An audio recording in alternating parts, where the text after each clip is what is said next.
Good morning students, welcome to Garv educates. And as I promise, जैसा मैंने अपने last और फर्स्ट वीडियो में आपसे कहा था कि मैं आने वाले वीडियोस में आपके लिए एक प्लेलिस्ट लेके आऊँगा जो कि 12th पॉलिटिकल साइंस के चैप्टर्स होने वाले, और उसी सीरीज में मैं पहला चैप्टर लेके आपके सामने मौजूद हूँ। चैप्टर का नाम हमारा होने वाला है चैलेंजेस ऑफ नेशन बिल्डिंग, यानी कि एक राष्ट्र निर्माण में क्या क्या चुनौतियाँ एक राष्ट्र को देखनी पड़ती है, यानी कि क्या क्या चैलेंजेस एक नेशन को फेस करने जब वो इंडिपेंडेंट होता है, वो आपको इस चैप्टर में देखने मिलेगा। लेकिन सबसे पहले, जैसा मेरा एक हाईलाइटेड क्वेश्चन हमेशा होता है कि इस चैप्टर में जब मैंने इसको रीड किया तो एक सवाल मेरे दिमाग में था, शायद आपके दिमाग में भी आएगा जैसे जैसे हम आगे बढ़ेंगे, कि क्यों इंडिया एक हिंदू नेशन नहीं कह सकता अपने आप को। यानी कि जब मुस्लिम लीग को हमने कम्युनल डिवीजन किया और हमने मुस्लिम लीग को एक पाकिस्तान दिया, तो ऐसे में उन्होंने आज भी एक्सेप्ट किया कि हम एक मुस्लिम नेशन है, मुस्लिम कंट्री है। तो क्यों इंडिया एक हिंदू नेशन नहीं है, या उसको नहीं कहा जा सकता कि वो हिंदू नेशन है ओपनली। तो उसके बहुत सारे रीजंस हैं, आपको इस चैप्टर में लाइन बाय लाइन समझ आएंगे। और इस चैप्टर में आपको पढ़ने मिलेगा कि किस तरह से कम्युनल लाइंस डिवाइड होने के बावजूद भी, यानी कि टेरिटरीज को कम्युनल बेसिस पे हिंदू मुस्लिम में बांटने के बावजूद भी लिंग्विस्टिक बेसिस में कितने स्टेट्स को इंडिया को डिवाइड किया गया, वो सारी चीजें आपको इस चैप्टर में लाइन बाय लाइन डिटेल में समझ आएगी। इंट्रो से बात करते हैं। जैसा कि आपको पता है 14 अगस्त 1947 को आज़ाद हुआ था पाकिस्तान, और देन नेक्स्ट डे 15 अगस्त 1947 को आज़ाद हुआ था इंडिया। तो एक फैक्चुअल क्वेश्चन जो आपके एमसीक्यूज में पूछा जाता है कि उसी शाम को, यानी कि जब 15 अगस्त 1947 को इंडिपेंडेंस मिली थी,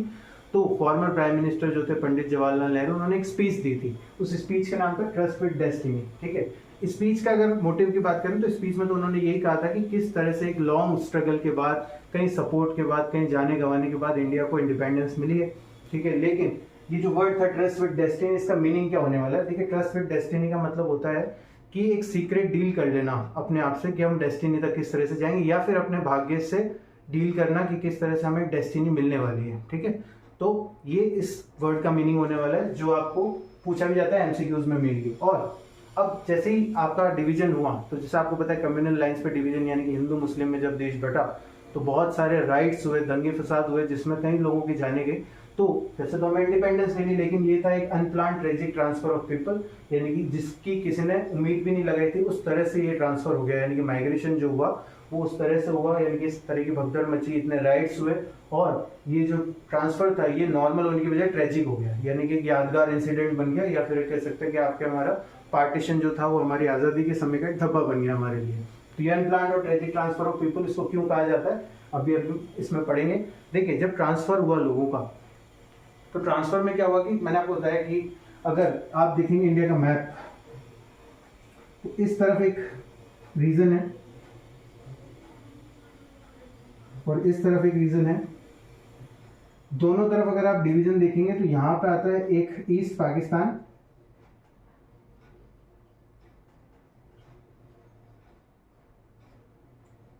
और यहां पे आपको बनाया गया था एक वेस्ट पाकिस्तान।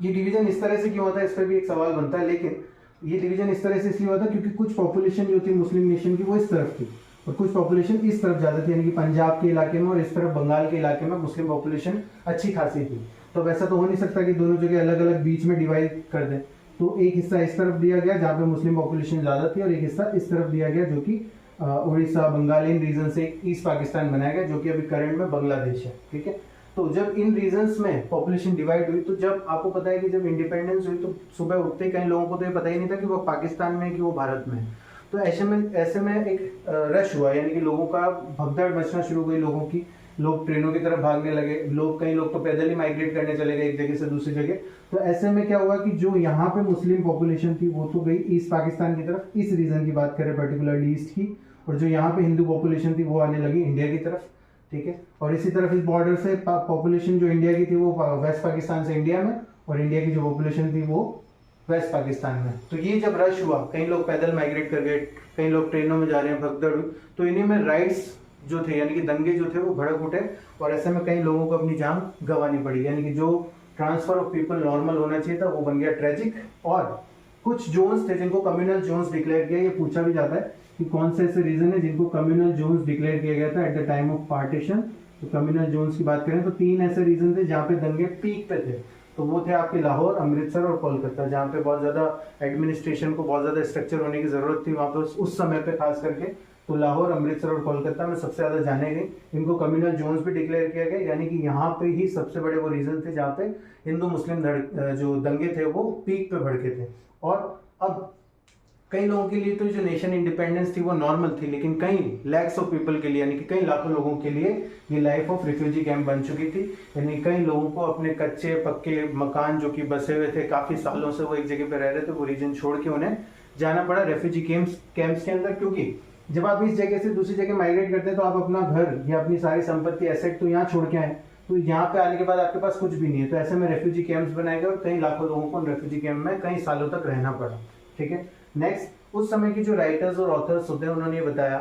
कि ये जो डिवीजन हुआ था ये कम्युनल लाइंस पे जरूर हुआ था। टेबल पे बैठ के गवर्नमेंट ने, ब्रिटिशर्स से और कई मुस्लिम लीग ने ये डिवीजन कर तो लिया, लेकिन जब डिवीजन जिन लोगों को झेलना पड़ा उनके लिए वो डिवीजन बहुत ही ज्यादा भारी रहा। यानी कि किस तरह से, यहाँ पे उन्होंने लिखा है इसको division of hearts and assets. ठीक है, यानी कि उस समय के जिन लोगों ने भी इस घटना की व्याख्या करी अपनी राइटिंग्स में, जिन्होंने भी लिखा इसको, तो उन्होंने बताया कि ये डिवीजन जो था ये टेरिटरीज का नहीं था, ये डिवीजन हुआ था हार्ट्स का और एसेट्स का। कैसे एसेट्स का? जैसा कि मैंने कहा, कई लोगों को अपनी धन संपत्ति, जमीन जायदाद सब छोड़ के एक रीजन से दूसरे रीजन जाना पड़ा, तो यहाँ तो बढ़ गए उनके एसेट्स, और कई लोगों को अपने अपनों को खोना पड़ा। कई लोगों के दंगों में अपने लोग, रिलेटिव्स, ठीक है, भाई बहन, कई लोगों को अपना परिवार खोना पड़ा दंगे के बीच में, तो यहाँ डिवीजन ऑफ हार्ट्स भी हुआ, यानी कई लोगों के दिल टूटे, यानी कि दिलों का भी डिवीजन हो गया यहाँ पे। किस तरह से उनकी भावनाओं का भी वो भी डिवीजन हो चुका था, सिर्फ टेरिटरीज का डिवीजन यहाँ पे नहीं हुआ था। और अगर डेटा की बात करें,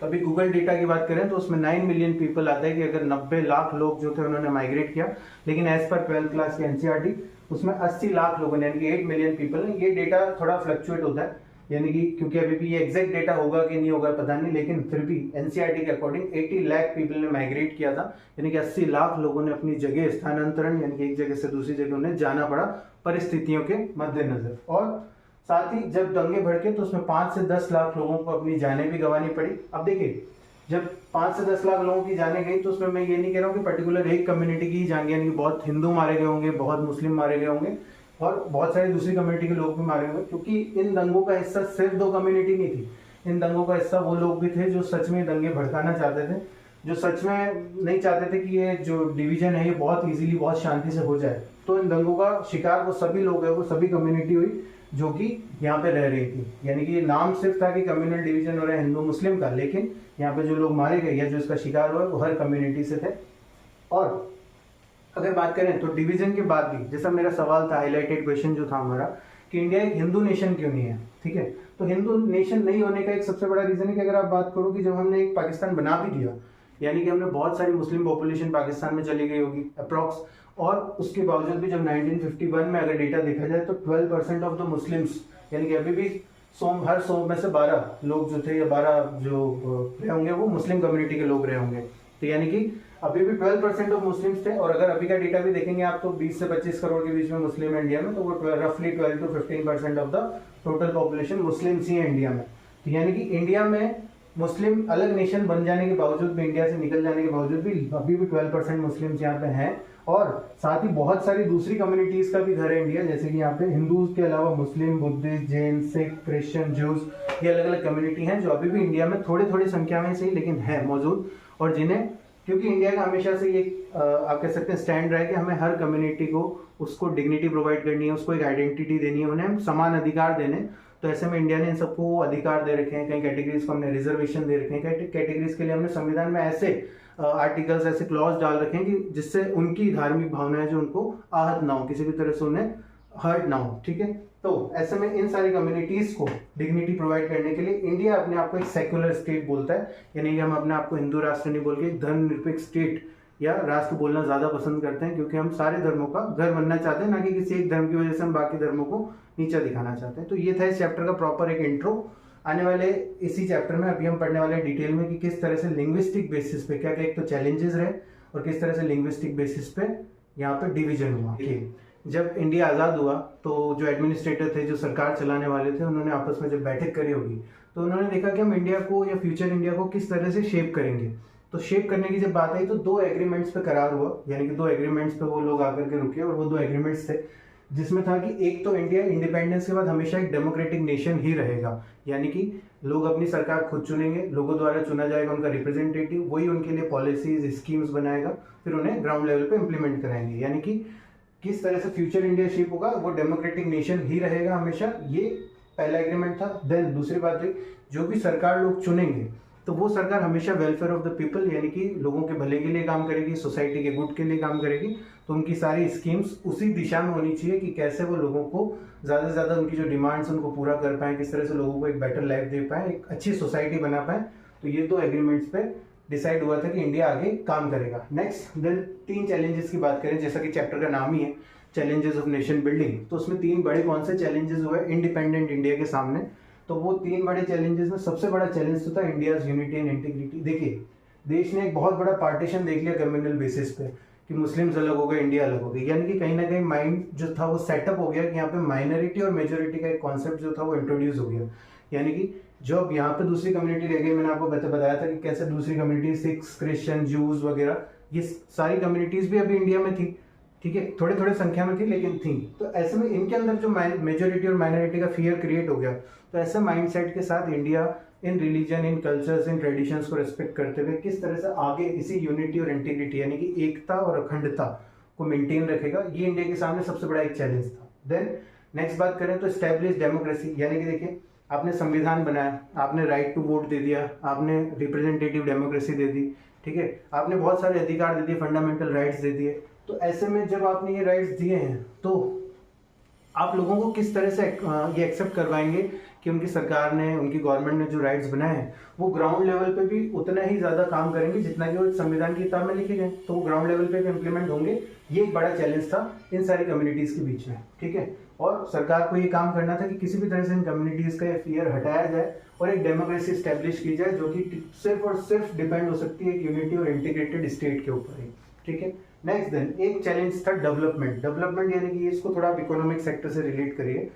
कि अगर इंडिया को ग्रो करना है यानी कि इंडिया को डेवलपमेंट देखना है, तो ऐसे में इंडिया जो है वो पूरी तरह से यूनिफॉर्म इकोनॉमिक डेवलपमेंट देखेगा। यानी कि हम ये नहीं देखेंगे कि सिर्फ एक हिंदू जो था, हिंदू कम्युनिटी को हम थोड़ा सा आगे पुश करें, ये मार्केट में थोड़ा आगे रहेंगे तो इंडिया की ऑटोमेटिक जीडीपी या इंडिया की जो भी ग्रोथ है, डेवलपमेंट, वो इनकी बेसिस पे चल जाएगा। लेकिन इंडिया और भी बहुत सारी कम्युनिटीज का घर है, तो यानी कि हमें जो डेवलपमेंट करना है सबसे बड़ा चैलेंज है सिर्फ हिंदी या हिंदू कम्युनिटी के साथ नहीं, वो सिख कम्युनिटी के साथ भी करना है, क्रिश्चियन कम्युनिटी के साथ भी करना है। यानी कि हर कम्युनिटी का व्यक्ति यहाँ सेफ फील करे, अपना बिजनेस चलाए या जो भी प्रोफेशन को आगे परस्यू करना चाहते हैं वो इजीली करें। तो ये सबसे बड़ा था कि हम उनको एक तो प्रोटेक्शन दे पाए,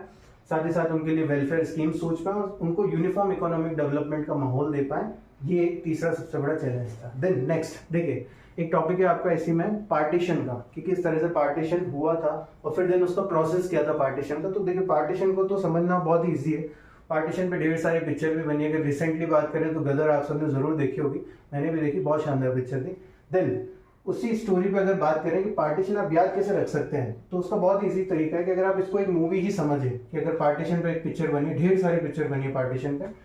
तो अगर एक मूवी पार्टीशन होगी तो उसमें एक्टर कौन होगा? एक्टर तो सबसे बड़े होने वाला मुस्लिम लीग वाले। यानी कि ये आइडियाज, ये कॉन्सेप्ट, ये आइडियोलॉजी जो थी, ये सेपरेट इलेक्टोरेट से शुरू होकर के किस तरह से पाकिस्तान बनने तक पहुंच गई, ये मुस्लिम लीग का इसमें बहुत बड़ा रोल था। तो इसलिए मेन एक्टर तो हमें इन्हें कंसिडर करना पड़ेगा, ठीक है, और बेस्ट एक्टर का अवार्ड भी देना पड़ेगा क्योंकि इन्होंने पाकिस्तान तो बनवा ही लिया किसी भी तरह से। देन डायरेक्टर की बात करें तो डायरेक्टर यहाँ पर है ब्रिटिशर्स, क्योंकि जैसे ही इन्होंने बोला कट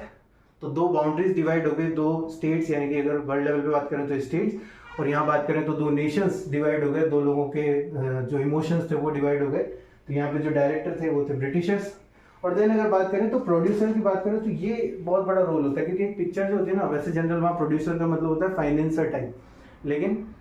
यहाँ पे प्रोड्यूसर का मतलब है कि ये शुरुआत कहाँ से होने लगी। तो ये आपको पता हो तो जो टू नेशन थ्योरीज थी, उसके अलावा जो आइडियोलॉजीज थी जो अलग अलग राइटिंग्स में लिखी गई कि किस तरह से यहाँ पे मुस्लिम सेफ नहीं है, क्या उनके अधिकारों को क्या खतरा होने वाला है, तो ये जो माइंड सेटअप किया गया लोगों का, तो ये आइडियोलॉजीज और थ्योरीज ने बहुत बड़ा काम किया प्रोडक्शन का, यानी कि पिक्चर बनाने में इनका सबसे बड़ा रोल था। और फिर बची कुछ ब्रिटिशर्स की जो पॉलिसी थी, जिस तरह से उन्होंने रूल किया, तो उन्होंने किस तरह से शुरू से ही कांग्रेस और मुस्लिम लीग में उन्होंने एकता कोशिश ही नहीं करी कि इनके बीच में एक यूनियन बनाई जा सके, वो इनको अलग अलग ही डील करना चाहते थे। तो ये सारा रोल जो था, ये जो प्रोडक्शन डिपार्टमेंट था, इन्होंने आगे डायरेक्टर, एक्टर और इस मूवी को प्रोड्यूस कर ही दिया आखिरकार। वो बोलते हैं ना, एक लाइन है कि और कितनी बातों की सरहदें, अब तो सिर्फ आसमान बाकी है, ठीक है। तो इस लाइन के साथ मैं खत्म करना चाहूँगा यहाँ पर। थैंक यू, नमस्कार।